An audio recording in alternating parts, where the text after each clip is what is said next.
Hello, you guys. Welcome back to the Lift Her Up podcast. I am your host, Latrice.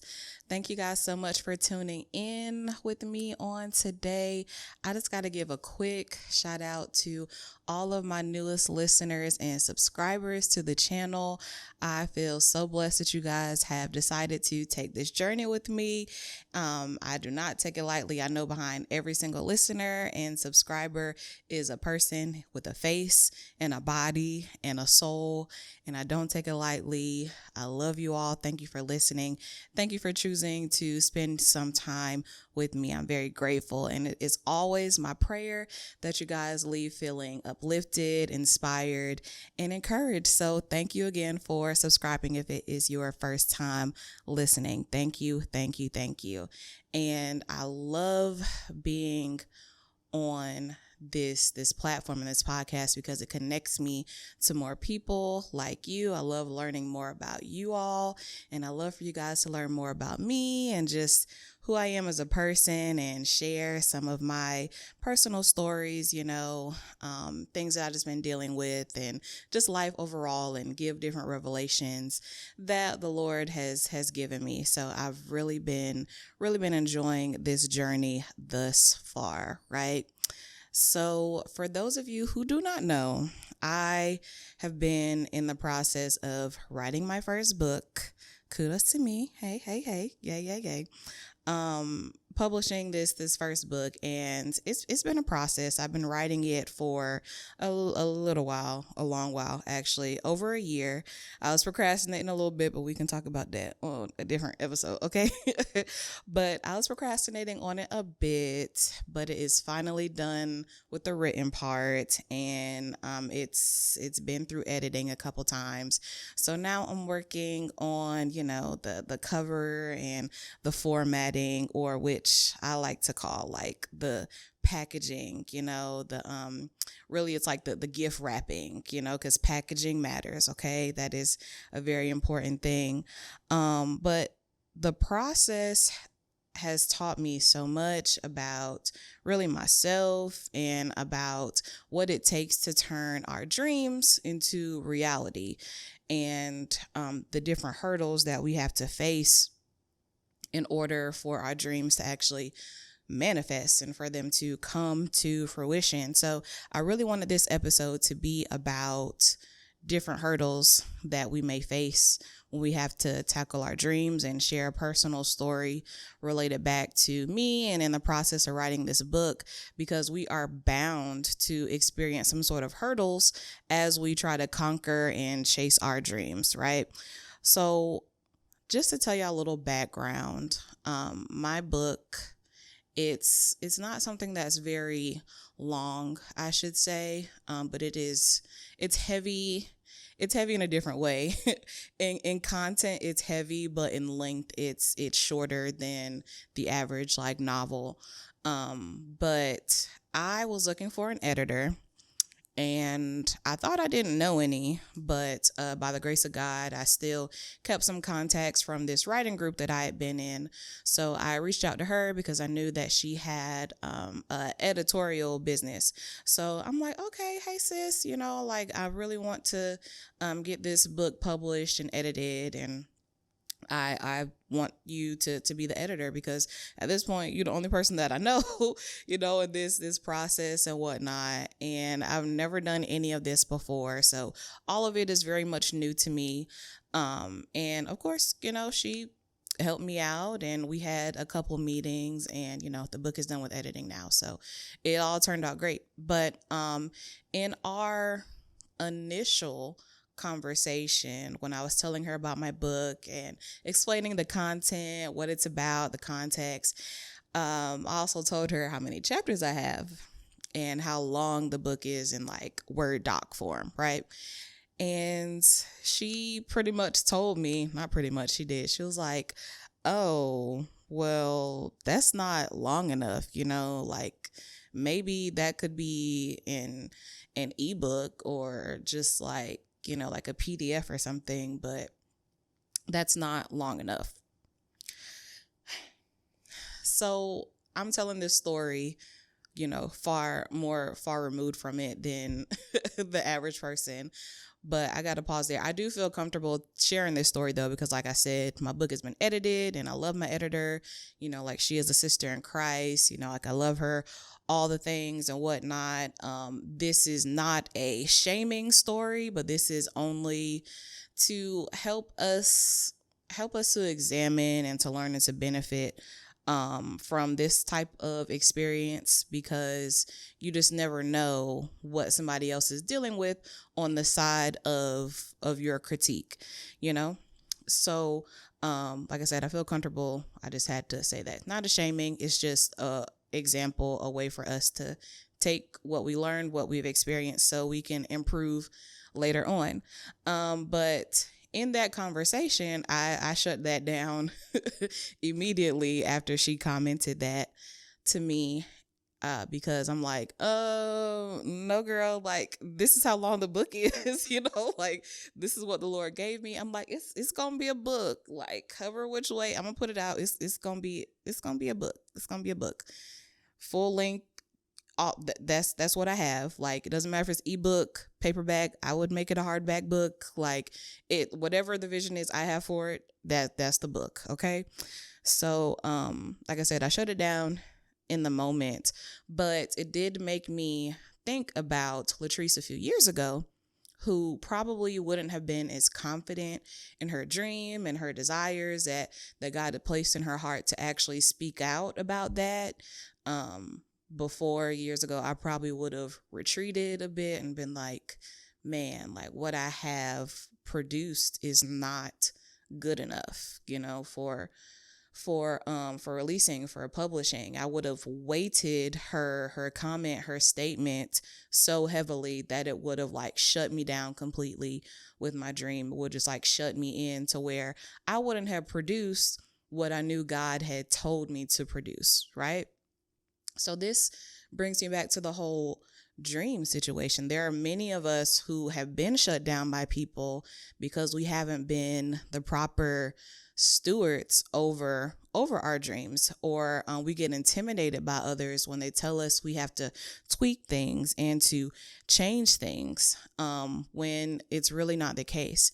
So I share this story just to give some pointers about what I've learned in regards to chasing our God ordained dreams, what that means for us, and what we have to do in order to protect our dreams, in order to protect ourselves, our hearts, to do what God has told us to do, right?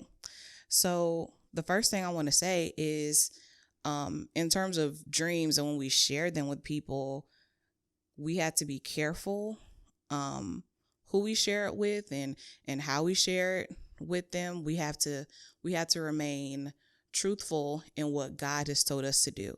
So when God gives you the dream, he gives it to you. He don't give it to nobody else.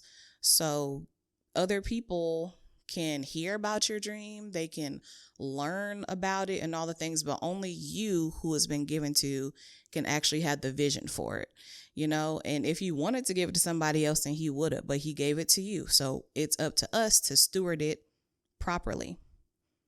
And we have to be unwavering about our dreams when we have them, and we cannot make amendments to them. So that's the next thing. We cannot try to teeter with the dreams that God has given us. We cannot amend them to our friends, our family, to the world, to culture, whatever, not even to ourselves. Like, we cannot make amendments to a dream that God has given us. Only allow room for God to make amendments to your plans and to your dreams. That is going to save you so much heartache and so much back and forth in the long run, because we're steady listening to other people about how our dream is supposed to look. In the end, it's not going to be anything near what God told us to do originally and in the first place. Okay, that's the second thing. Thirdly, we have to be able to discern when and who to invite into our dream. So not everyone is going to understand what your dream is, and not everyone is called to even understand it or help you build it. But the great thing about God is that he will put the right people there in the right time to help you accomplish and fulfill your dream and his vision for you.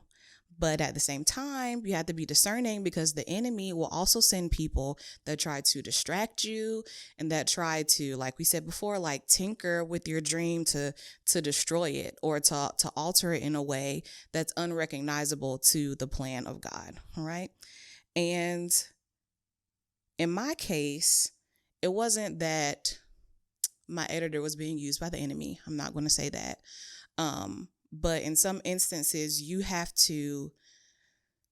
people have to see your vision. Like, they have to see it in a way that makes them see God in it, if that makes sense. So sometimes it has to be like fleshed out a little bit more concretely in order for them to be a believer in what God has given you. And sometimes you have to show them your work and they have to see God in your work, or you have to reiterate your vision and your dream to them over and over and over again until it finally clicks. And I keep saying belief because it's really a belief issue. It's like, okay, they see what you're saying, but they don't believe that it can really come to fruition, because worldly standards tell them that it's not possible. Maybe they're thinking about things in an alternative way that you are. So my editor, she was thinking about things on a professional level, in the professional realm. But to me, Latrice, I'm like, this is not just a professional project. This is a spiritual component. So sometimes we have to put our spiritual eyes on things in order for it to make sense, right?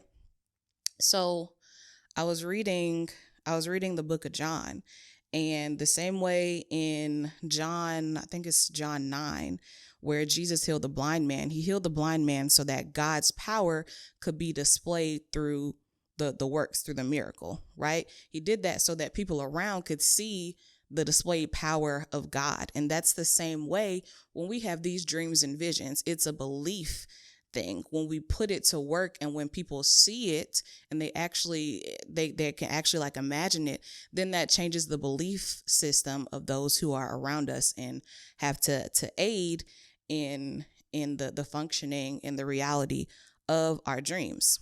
And in the end, this goes true for me. In the end, like after I told my editor, I was like, yeah, this is the book. This is it all. Whatever, she went about and we did business and everything. Right. And at the end, she even said how much it helped her to become a better person, like how she loved my book. And I'm just so grateful, glory be to God. But that was a way for God to like demonstrate his power through my writing. Like, like you thought this was short, but this was actually powerful, and it actually helped change you. What you thought was something else actually turned for the better. So imagine if I would have held on to that thought of my book not being good enough, of it not being long enough, then I would have just been sitting on it. Still, after a year, how long would I have just kept like writing and procrastinating and everything, even though I know that God told me this is good, this is enough right here, like this is your service to me, you need to go ahead and release this book, release this content. Like, just imagine that. Then she wouldn't have had the experience of having a heart change in her life from reading my book. So that's just an example with that. But again, sometimes the belief has to be revealed over time. God has to display your dream to people over time, and over time they'll reveal it, like in my case, because once they see that it's God ordained and that he's breathed on it, then it has to come to pass. Absolutely, it has to come to pass. And lastly, in regards to protecting and preserving our dreams, I hope we hear this, because we have to know if someone is kind enough and loving enough, excited enough to share their dreams with us, to invite us to partake in their dreams, whatever it is, we have to be able to handle it with a certain level of care. And we have to be very careful when we're in somebody else's dream territory, and we have to be careful when we allow people into our dream territory. So a small surface comment to one person may weigh on the mind of the dreamer, right? And it might distort their vision for it. It might distort the mind of the visionary. So we have to be clear when someone enters our dream territory, what we're expecting of them and what we're trying to receive from them, because not all feedback requires suggestions. Like, not all of it requires a critique. Some of it just requires your expertise for that moment. So like, I needed a editor.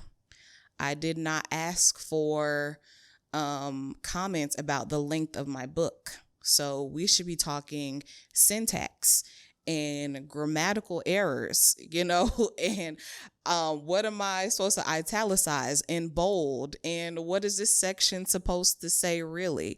This should be about strengthening the content that I'm creating. So when you invite someone into your dream, they should be adding to it, but they should not be trying to negate you. They should not be trying to go over your head to try to ruin and distort the dream. It should enhance your dream, if nothing else.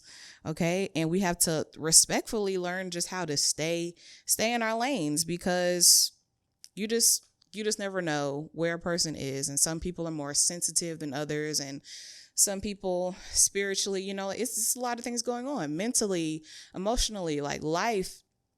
If someone has shared their dream with you, then you have to be cognizant and be careful with that, because these aren't things to take lightly. Sometimes people have dreams that have been stored in their hearts for decades and decades and decades, years and years and years.